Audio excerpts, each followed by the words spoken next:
Good morning. Glad to be here. Glad to be alive.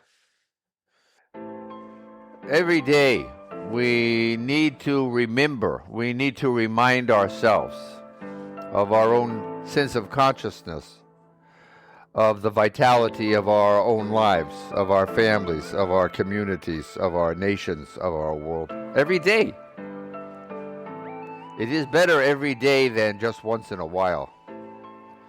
Because being aware once in a while is a sense of complacency. And it is not the way animals are that survive in the wild. While you are being complacent, for instance, as a particular type of animal, you may very well lose your life. Someone may come along and eat you. So in a natural state, we need to be aware. We need to be resistant to a sense of complacency. We need to dial in and remember the majesty of creation. We have this capability, we have this degree of sentience at this point in our evolution, and we need to accept and hone our skills, because this is what we have. By so doing, we can help mankind, each of us as individuals, and together as a whole, to forward ourselves into better, more resilient, more flexible, more adaptive societies, more open-minded, allowing individuality and uniqueness. This is what we're talking about every day. Music, art, science, individual expression, creativity, curiosity. Things that we might just as well call virtues. We call traits, we call characteristics or qualities. And yet it is easy to be caught up in the humdrum of daily existence. In the first world, second world, third world economies, we are tied into other responsibilities as well. We need to earn a living. We need to procure food, shelter, water. We need to do these things for a basic harmony and existence in our lives, in our societies. And then all of a sudden, if you start throwing in the other responsibilities, evolution or our historical context has, in a sense, forced upon us one's own birthplace, one's own circumstances surrounding one's birthplace, one's family, one's religious orientation, one's home, what kind of government one has that one is operating under, what kind of economy, what kind of environment. All of these practical considerations are important. They all are part of whom we are.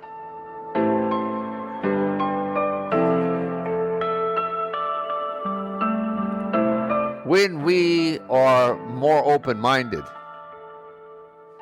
when we take a wider view, a greater perspective on our planet, our whole planet, not a community, not a nation, not one religion or another, one society or one culture or another, one way of governing or another, one way of acting and being oneself or another, and gaze upon the entirety, the totality, the perspective of our whole planet, then one begins to look at the individual parts of it a little differently. Perhaps my hope is with a little more degree of compassion and empathy, of understanding, of one's own sense of maturity and wisdom, one's experience, to have better understanding of what is going on in the context of our whole world, not getting caught up in judgments, but being a witness, being objective, being non-judgmental. We need to remember and remind ourselves of whom and what we are. We, as Homo sapiens, cover most of our planet where it is inhabitable. And we have done many great and many despicable things. We have room to improve. And I can say that delicately because as these words are being spoken, there are unfortunately still many instances of wars and misunderstandings rather than collaborations and compromises. Greed and egotism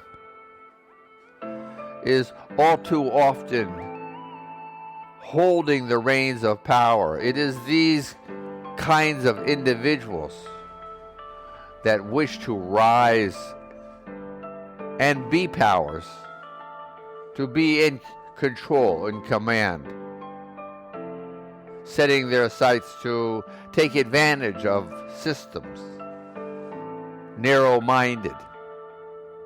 This is what we're seeing in our world today. Is it right or wrong? Well, it's first of all been here in many ways already for thousands of years. This is not new news. This is a continuation of what has been. Many people's suggestions is that this is a transitional period of mankind's development. I hope so.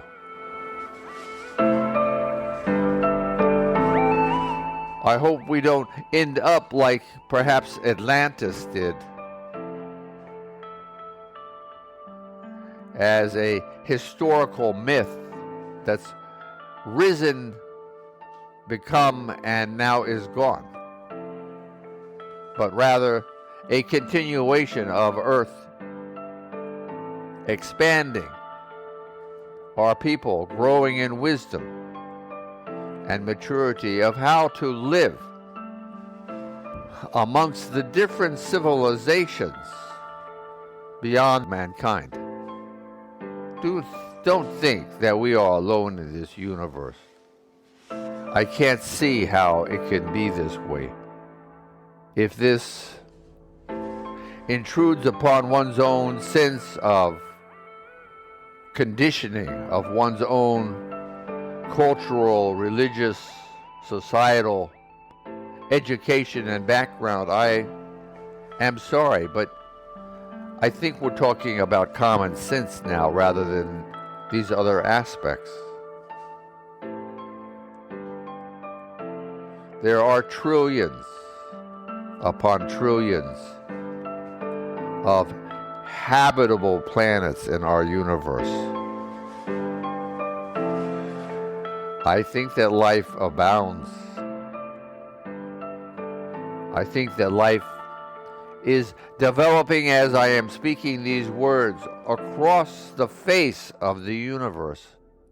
Some more, some less old than our own. I think we need be honest, attain and continue to have a sense of honesty and integrity of what most likely is, what we can do to improve, what we can refrain from to help our improvement.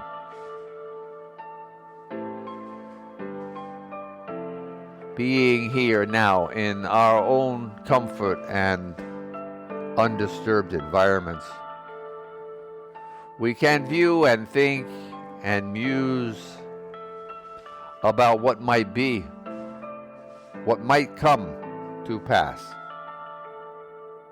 It begins with one remembering whom we are. It is important to remember to herald in one's day as it begins greater opportunity, wider perspective, deeper analysis and understanding, a greater sense of compassion and empathy, of kindness, of generosity. To whom? To oneself, as much as to others, to one's family, one's friends, one's business associates, one's community, etc. Sometimes there is a greater call for sacrifice, sometimes less. Sometimes it is more in one's favor and sometimes it is in another's. But it is in remembering our sense of humanity wherein we have the greatest chance to gain and not be a memory of what once might have been a great civilization but is now gone. This is the beginning or the second beginning of the Aquarian age. It is a time where we have thousands of years of recorded history in one way, shape, or form.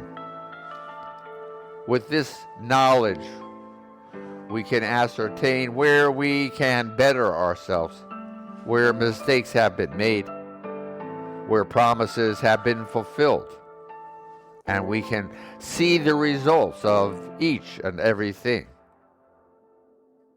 There is a saying that is often used, if you don't learn about history, then you are apt to repeat it. Something like that. That's the point. This is the point which we are talking about. Thinking about these things. You want to think about your skin and your teeth and your tongue and your pulse and your breath and the warmth emanating from your body as you vibrate and quake with energy. Think about all of these things. Be wiser. Climb higher. Being here now. We are bundles of miracles. Humbled. When we acknowledge the majesty of all of creation, thankful. When we realize that gift of life is what we each are given, tenuously given. Hold your breath and don't breathe. How long will you last? Not long. Life is tenuous indeed. Our bodies are frail, and even to some degree prone to disease. We need be careful in everything we do. Think. It is why remembering is so important. It is why the word practice is so important. At one's own peril, at one's own disadvantage or advantage, we make it a task, a responsibility or not, to remember whom we are. The music continues for another minute. It is you and I. It is you in what you are remembering, and me what I am remembering, and the wholesomeness or lack of it of each of us. It is a world of individuals.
Namaste.